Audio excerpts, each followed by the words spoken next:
Hi, folks. Thank you for joining us here on Public Affairs. This edition, and by the way, I am your host. My name is John Peterson. Again, thank you for joining us here. On this edition of Public Affairs, we're talking with the mayor of Marion, the city of Marion, Mr. Scott Schertzer. And Mr. Mayor, thank you very much for being here. Thank you for having me on this nice cold winter day. Yeah, grateful to have you. We have opportunity every month here to talk with you and to ask you questions about events and whatever's going on in the city. And because you have the vantage point of the mayor's office, then we learn things from you that otherwise we would not learn. So we're grateful to you for coming. That having been said, obviously we're in the season of Martin Luther King celebration. What is going on in Marion relative to that? Yeah, most people know that Martin Luther King Day is a national holiday, and many of the government offices are closed, schools are closed, and so for the mayor, it's really a work day, and it's a good work day for the mayor. We have a tradition here in Marion for the past 11 years of starting out the Peace and Freedom Breakfast, which is held at the May Pavilion at the Palace Theater, and it has a guest speaker that comes up and presents to the group. It's a great breakfast that the Peace and Freedom puts on. They also have a essay contest and a poetry contest and an art contest. So they try and bring in the young people in the community to participate in the contest. This year's guest speaker was Schertzer. Most of you may not know that name, but he had two sons that played Ohio State basketball, and his youngest son went on to play in the NBA and is in fact still playing in the NBA. So Satch was a high school basketball coach in the Columbus area where he grew up, and he came up and gave his perspective on his life and Martin Luther King, and it was a really good speaker. I enjoyed listening to Schertzer. And so that was the morning, and then later on in the evening, it's a tradition in the Marion community, like many communities across this country that honor Dr. King, that we do the Peace and Freedom March. And we usually march from the Martin Luther King Park on the west end of town. We march through the city streets, and we end up at City Hall. However, this year, it was a little too cold to be doing that march. So they did cancel the march, but they still had a candlelight vigil at City Hall lobby. And I appreciate everybody that participated in that and came up and said great words and about Dr. King and honor him and his life for what he has accomplished. So that's kind of the tradition in our community, what we do here. So it was a good day for the mayor, and it was a good day for Marion. The thing that always moves me whenever we discuss Martin Luther King was he did not see race or color as determinant. He said, I would rather know and appreciate and trust in the content of your character rather than anything else. That is a marvelous perspective, and hopefully that will never get forgotten.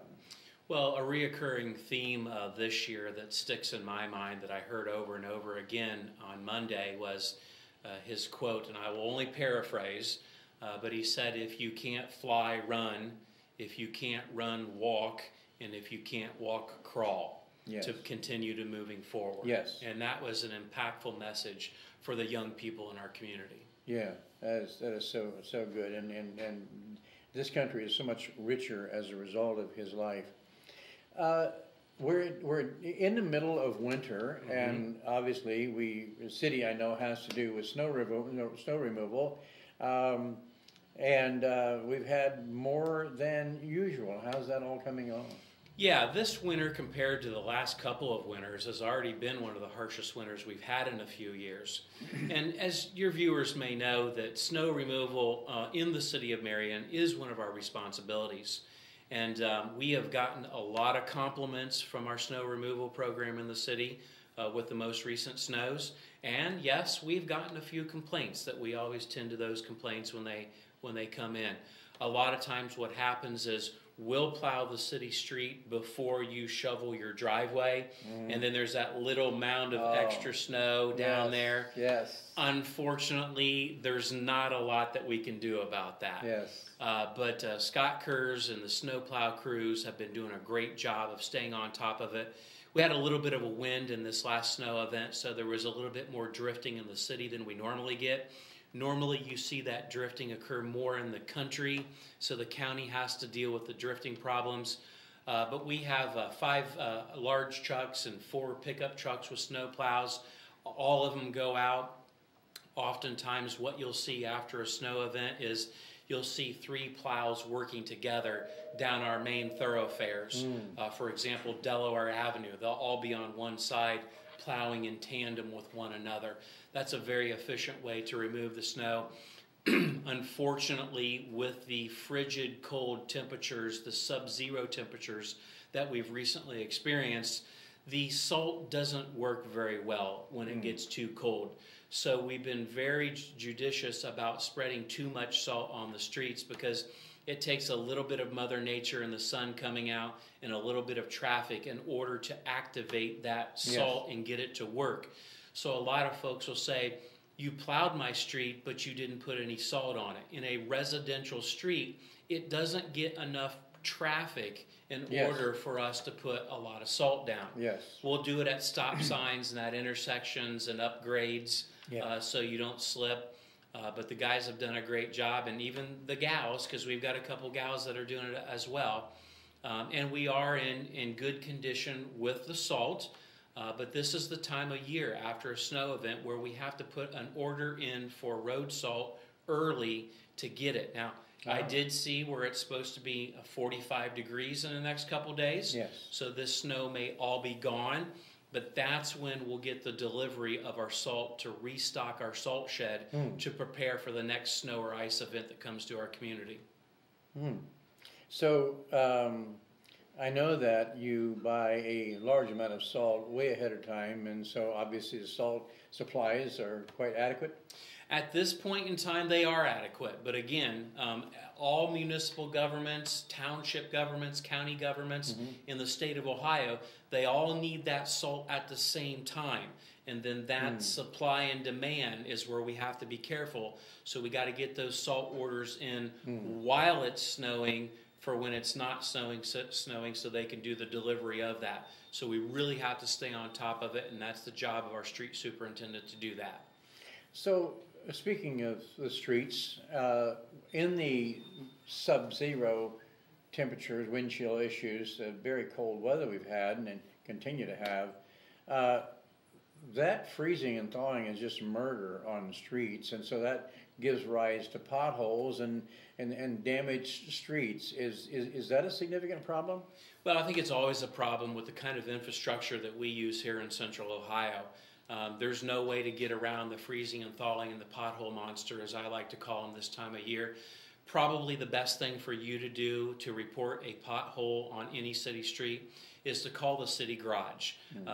If you can give them some geographic locations, maybe an address in front of a house where the pothole is, so we'll know where that pothole is. We send crews out every day this time of year, and we take those calls in order that they come in, and we'll go out and fill the potholes, or we'll do it in a section or a region of the city. That way we're not running across town and wasting fuel. But the best thing to do is to call the city garage.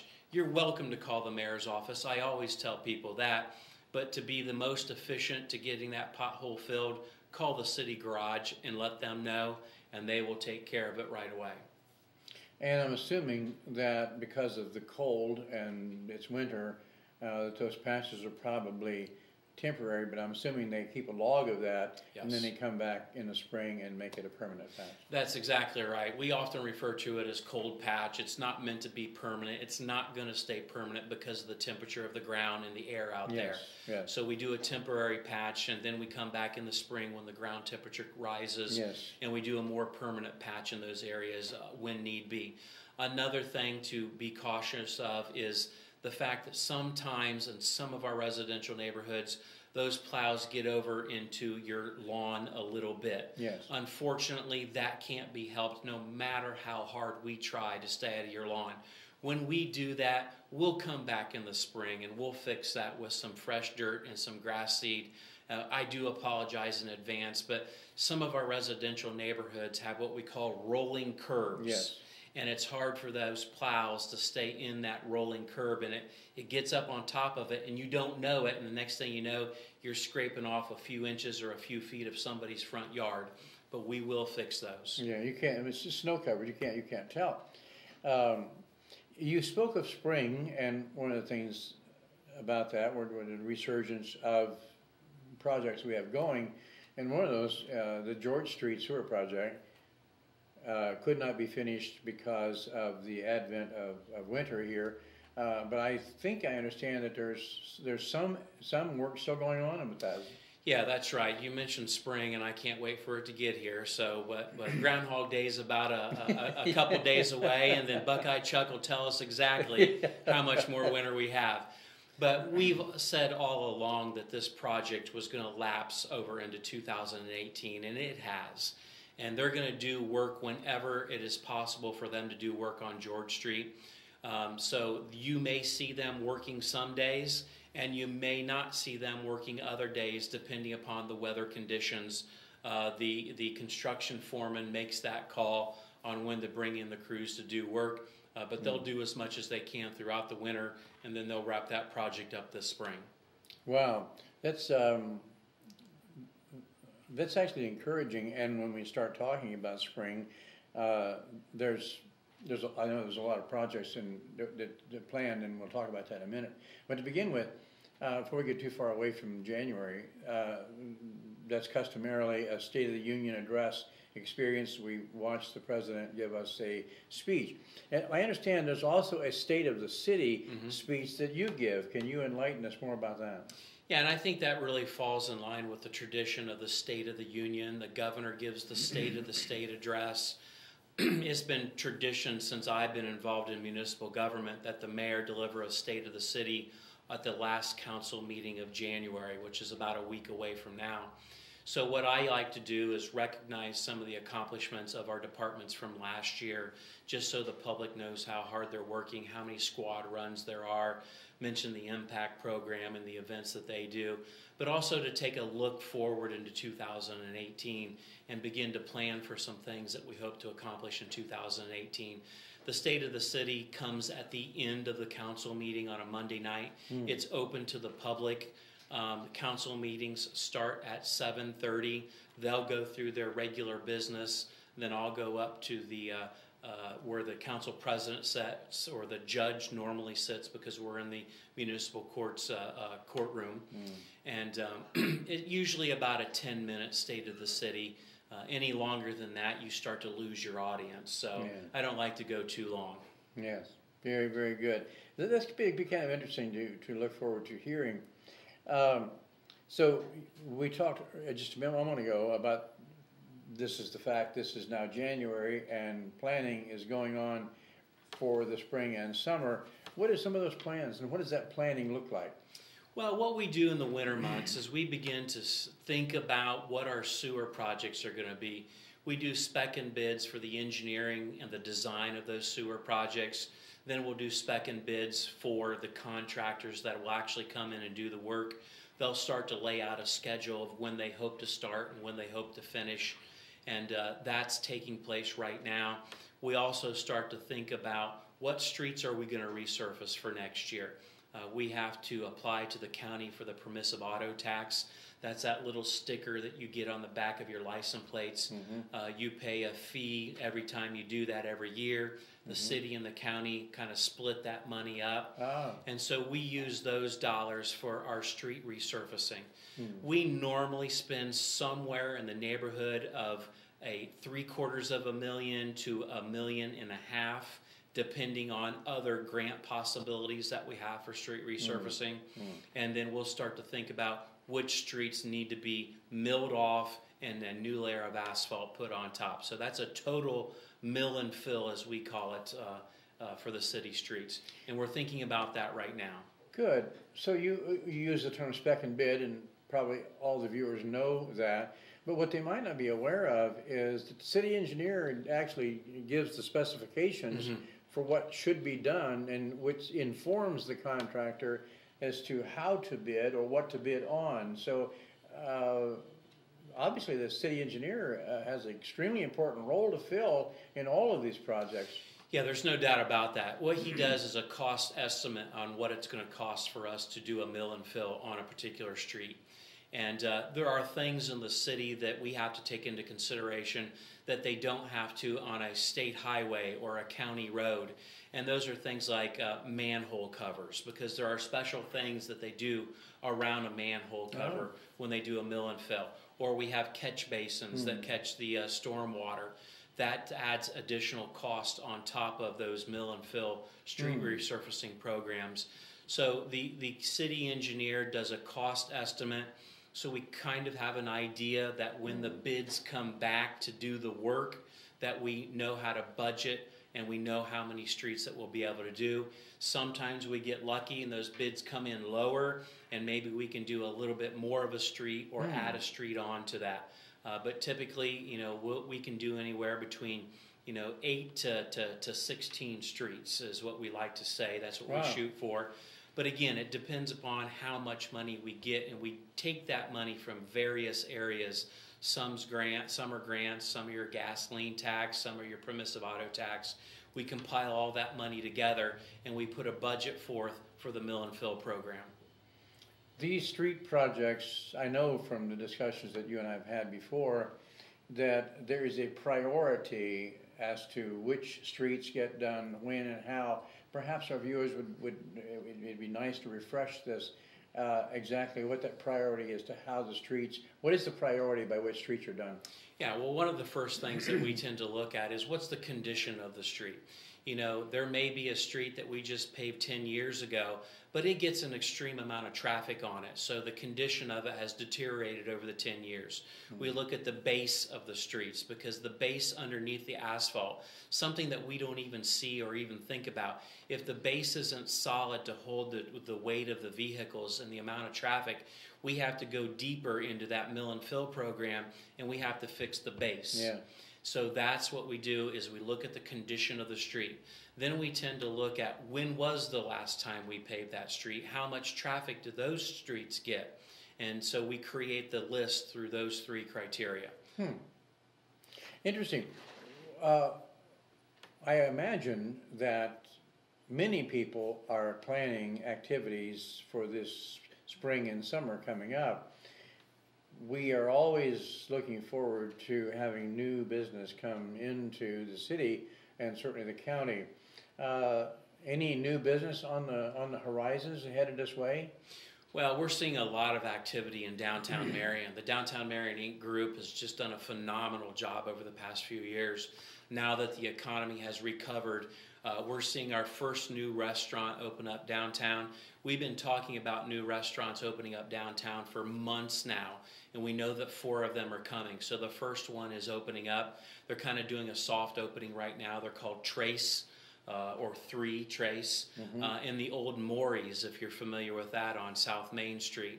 And they completely renovated the inside of it. It'll look very familiar if you remember the old Maury's restaurant downtown. But they're going to serve more of a Tex-Mex kind of cuisine in there. I've had some of their food before. They have another location in another city. So we're happy to have Trace in downtown Marion.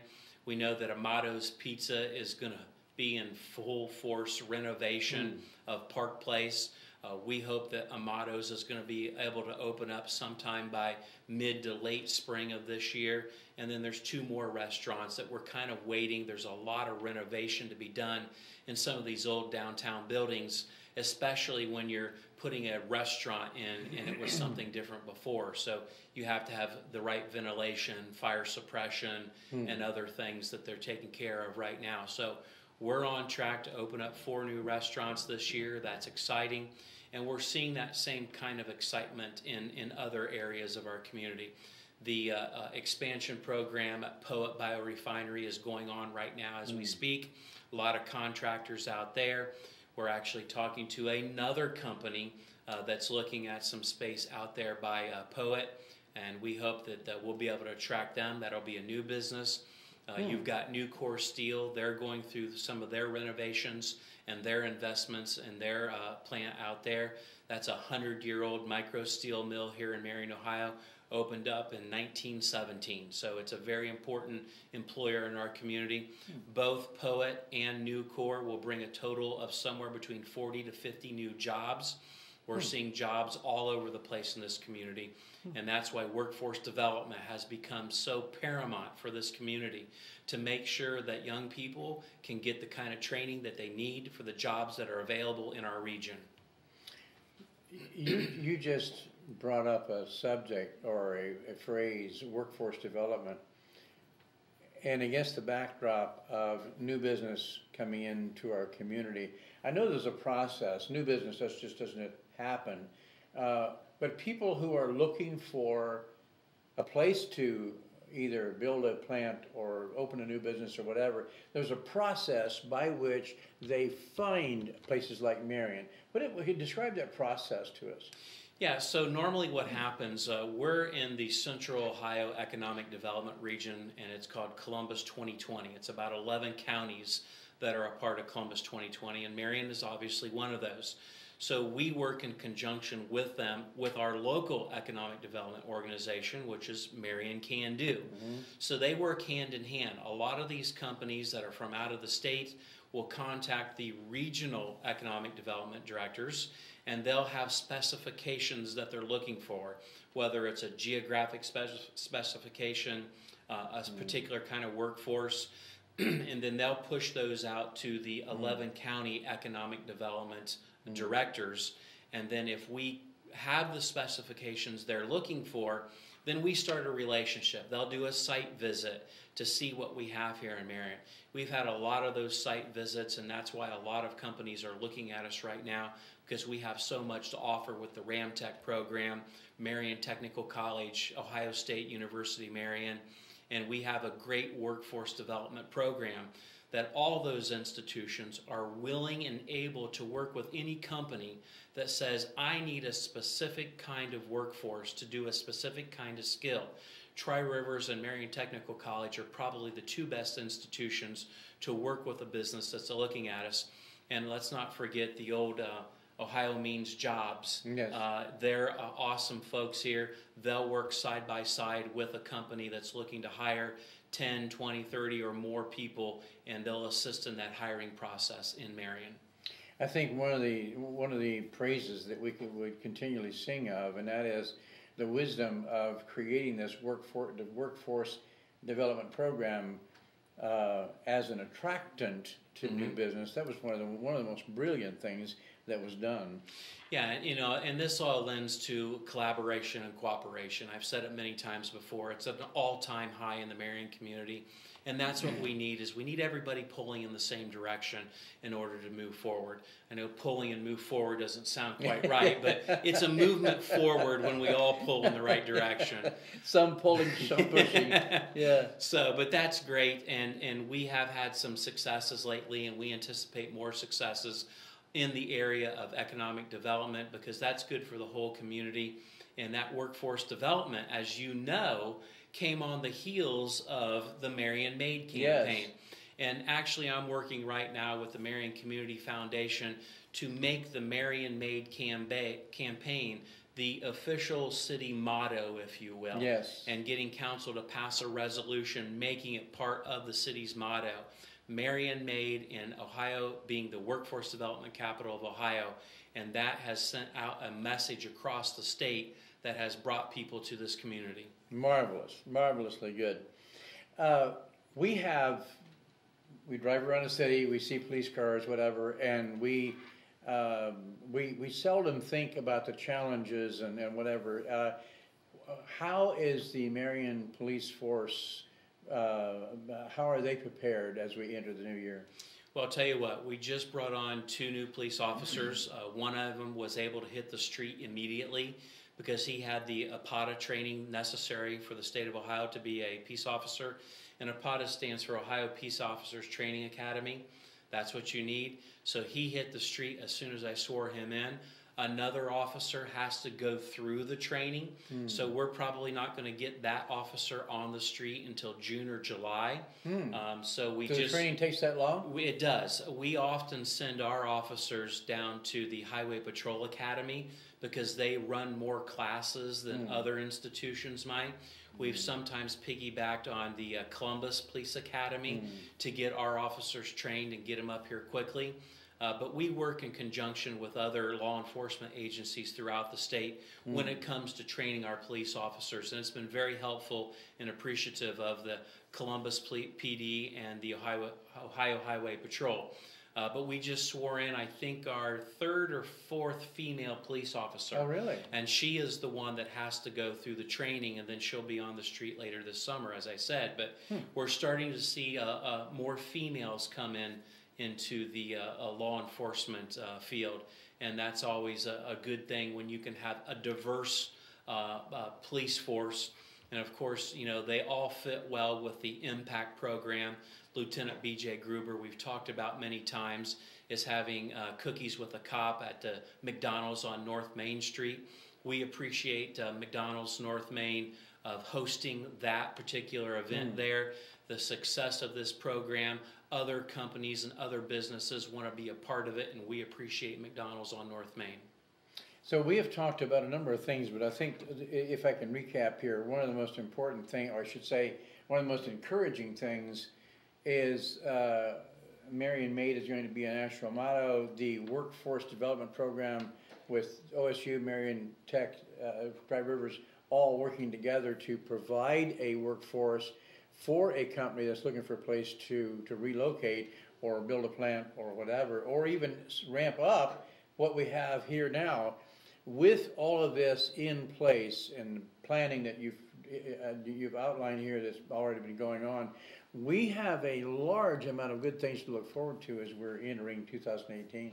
Yeah, I think 2018 is shaping up to be a good year for us as long as the national economy continues to trend in the direction that it has. If you watch the things in the national economy, the housing market is improving. There are plenty of jobs out there. We're seeing those kind of key indicators that we look at in the local economy. And to be honest with you, unfortunately, a lot of folks watching this program, they don't get to hear the things that you hear and see us talk about. So please pass along to your friends and your neighbors and your family members to tune in and watch Public Affairs, because there are a lot of good things going on in Marion. There's not enough people that know about the good things. Yes. And we need to spread the good word of what's happening here in Marion, because it has an impact across the state. It can happen and have that positive impact in the state of Ohio and the country. And again, when we all work together, we all prosper from it. And we are very blessed and happy and proud and thankful to be able to live in a community such as this.